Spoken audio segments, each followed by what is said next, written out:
भारत का सबसे करीब बसा सबसे बड़ा दुश्मन कहे जाने वाला देश पाकिस्तान की किस्मत इस समय एकदम खराब हो गई है। कोलैप्स होती पाकिस्तानी इकोनॉमी के पास महज कुछ दिनों के ही पैसे बचे हैं, जिससे निपटने के लिए शहबाज शरीफ दुनिया भर के देशों से लोन मांगते फिर रहे हैं। और वहीं दूसरी तरफ बीते दिनों एक ऐसा आतंकवादी हमला पाकिस्तान के पेशावर में हुआ कि पूरी दुनिया के रोंगटे खड़े हो गए। इस ह्यूमन बॉम्ब की वजह से पेशावर की मस्जिद में नमाज के वक्त धमाका हुआ, जो इतना जबरदस्त था कि अब तक करीब 90 से ज्यादा लोग इसमें मारे जा चुके हैं और करीब 150 से ज्यादा लोग घायल हैं। जिसके बाद से ही पूरी पाकिस्तानी गवर्नमेंट इसी मामले से निपटारे में लगी हुई है। 30 जनवरी को ये ब्लास्ट पेशावर की पुलिस लाइंस के पास स्थित एक मस्जिद में जोहर की नमाज के बाद हुआ। समय दोपहर करीब 1:30 बजे का था। बताते हैं कि धमाका इतना जोरदार था कि मस्जिद का एक हिस्सा पूरी तरह से ढह गया। लेकिन इस इलाके में हमले से हैरानी इसलिए भी होती है क्योंकि ये कोई आम इलाका नहीं था, बल्कि पुलिस लाइन के पीछे की ओर पेशावर की सेंट्रल जेल भी है। पुलिस लाइन का इलाका एक हाई सिक्योरिटी जोन माना जाता है। यहाँ आने जाने वाले लोगों की तलाशी ली जाती है और अलग अलग जगहों पर पुलिस ने नाकेबंदी भी कर रखी है। और तो और नमाज के दौरान बड़ी मात्रा में पुलिस वाले भी मस्जिद में मौजूद थे। अब ऐसे में कोई बॉम्ब लगाकर ऐसी हरकत कर सकता है तो फिर ये पूरी तरह से पाकिस्तानी इंटेलिजेंस और पुलिस की बहुत बड़ी नाकामी है। इस हमले को किसने अंजाम दिया है और इसके पीछे किसका हाथ है, अभी इस मामले की कोई जानकारी सामने नहीं आई। लेकिन इससे ये बात तो साफ हो गई है कि पाकिस्तान ने जिस आतंकवाद को एक समय में भारत के खिलाफ इस्तेमाल करने के लिए पनपाया था, आज वही पाकिस्तान को खोखला कर रहा है। लेकिन अगर आंकड़ों पर नजर डालें तो Pakistan institute of peace studies की 2015 में प्रकाशित एक रिपोर्ट के मुताबिक नेशनल एक्शन प्लान के लागू होने के बाद आतंकवाद के मामले में कमी देखी गई है। 2014 में 600 आतंकी घटनाएं देखी गई थी, वहीं 2016 में ये 441 तक पहुंच गया। देखा जाए तो ये 2007 के बाद अब तक की सबसे बड़ी गिरावट है। पाकिस्तान में अगस्त 2020 को लेकर अगस्त 2021 तक आतंकी हमलों में 294 लोगों की मौत हुई। वहीं अगस्त 2021 से लेकर अगस्त 2022 तक 433 लोगों ने अपनी जान गंवाई, जिसके बाद भी ये सिलसिला रुकने के बजाय और बढ़ता जा रहा है। और गवर्नमेंट के पास हर बार महज एक और एग्जाम्पल इकट्ठा करने के लिए और कोई चारा नहीं है। ये बात हम इसलिए कह रहे हैं क्योंकि पाकिस्तान में आतंकवाद ने महज कुछ ही सालों में अपनी जड़ें मजबूत कर ली हैं और शिया और सुन्नी की लड़ाई भी इसमें मेजर रोल निभा रही है। पाकिस्तान के पूर्व प्रधानमंत्री इमरान खान ने बात मानी है कि उनकी सरकार बैंड टेररिस्ट ऑर्गेनाइजेशन टीटीपी के साथ बातचीत कर रही थी। इमरान ने कहा कि शहबाज सरकार और सेना ने बातचीत को खत्म कर दिया, इसलिए आतंकवाद बढ़ा है और इसका कोई नया उपाय नहीं ढूंढा जा रहा। अगर पाकिस्तान में आतंकवाद के इतिहास पर नजर डालें तो इसे खुद पाकिस्तान ने अपने अलग देश बनने के कुछ साल बाद ही पनपाया था। 1953 में पाकिस्तान में कम्युनल राइट्स में सैकड़ों अहमदिया कम्युनिटी के लोग मारे गए। इन्हें मेजॉरिटी सुन्नीज ने अपना निशाना बनाया। इसी दौरान सिचुएशन का फायदा उठाते हुए पाकिस्तानी सेना ने अपने देश के पहले तख्ता पलट को अंजाम दिया।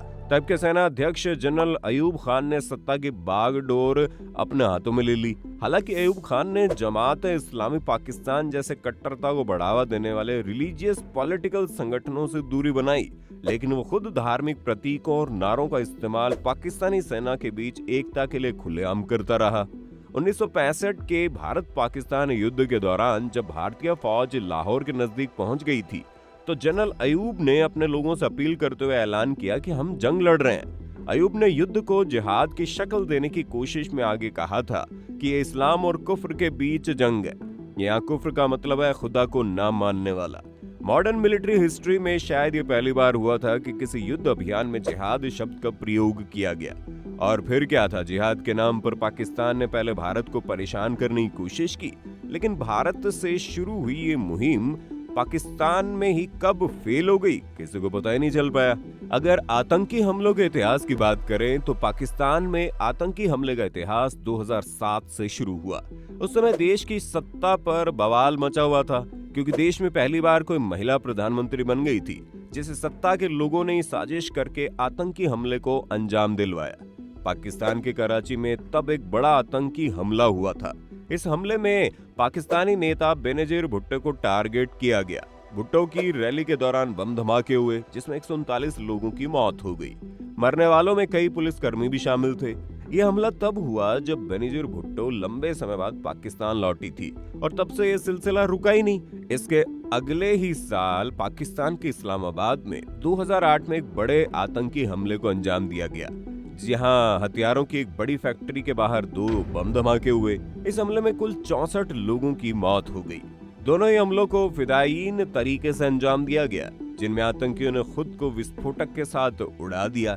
ये सिलसिला आगे भी चला और पिछले 2 सालों की तरह साल 2009 में भी पाकिस्तान आतंकी हमले से दहल उठा। अक्टूबर 2009 में पाकिस्तान के पेशावर में एक कार धमाका हुआ।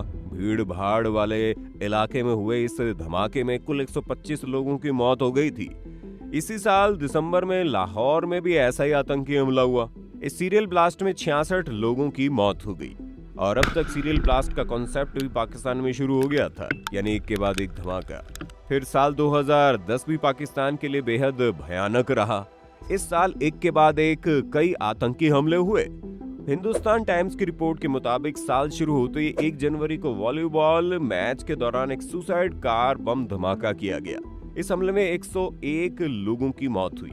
इसके बाद मई में आतंकियों ने एक मस्जिद में दहशत मचा दी।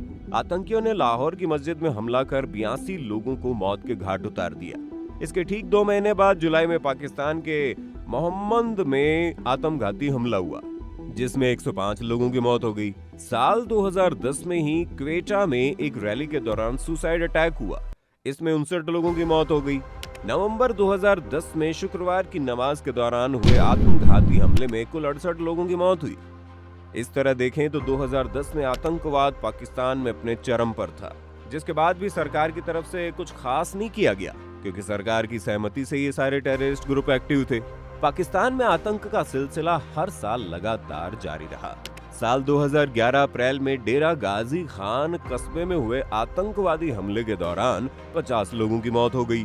इसके बाद मई 2011 में चारसद्दा इलाके में भी आतंकी हमला हुआ। इसमें 98 लोगों की मौत हुई थी। साल 2013 में पाकिस्तान के क्वेटा, कराची और पेशावर में आतंकी हमले हुए। इन सभी हमलों में करीब 308 लोगों की मौत हो गई थी। लेकिन इसके बाद आया साल 2014, जिसने पूरे दुनिया को इस सदमे में ला दिया, क्योंकि इस बार का कहर दिल दहलाने वाला था। पाकिस्तान में साल 2014 में एक ऐसा हमला हुआ जिससे सभी की रूह कांप उठी। आतंकी संगठन तहरीक-ए-तालिबान ने एक स्कूल को निशाना बनाया। आर्मी स्कूल में हुए इस बड़े आतंकी हमले में कुल 154 लोगों की मौत हो गई, जिनमें करीब 135 तो स्कूली बच्चे शामिल थे। और इसी हमले ने पूरी दुनिया को मजबूर कर दिया ये मानने पर कि पाकिस्तान ने जो आतंकवाद दूसरों के लिए फैलाया था, वो वायरस अब उसे ही नुकसान पहुंचा रहा है। लेकिन 2014 के हमले के बाद पाक सरकार एक्शन में आई और करीब 1 साल तक आतंक पर रोक लगाई गई। लेकिन महज 1 साल के रोक के बाद साल 2016 में क्वेटा के एक पुलिस ट्रेनिंग सेंटर पर आतंकी हमला हुआ। इस हमले में सेंटर में मौजूद 60 जवानों की मौत हो गई। ये सभी ट्रेनिंग ले रहे थे। इस हमले में 100 से ज्यादा सुरक्षाकर्मी घायल हो गए। अगस्त 2016 में क्वेटा के ही एक हॉस्पिटल में हमला हुआ, जिसमें 73 लोगों की मौत हुई। फिर सितंबर 2016 में एक मस्जिद पर हमला हुआ, जिसमें 36 लोगों की मौत हो गई। हालांकि चाहे जितने प्लान पाकिस्तान ने लागू किए हों, उससे आतंकवाद में सिर्फ कमी हुई है, लेकिन उसे पूरी तरह से खत्म नहीं किया जा सका। Pakistan institute of peace studies की एक रिपोर्ट के मुताबिक 2017 में 370, 2018 में 262 और 2019 में 229 आतंकी घटनाएं हुई हैं।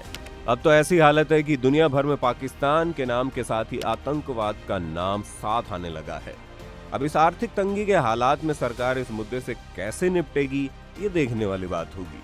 आपकी इस मामले में क्या राय है, हमें कमेंट में जरूर बताइए। साथ ही इस वीडियो को लाइक और शेयर करना ना भूलें और हमारे चैनल को सब्सक्राइब कर लें। एक बात और, कहां तक लेके जाओगे इन मौतों की फहरिस्त, एक न एक दिन तुम्हें ही मरना पड़ेगा।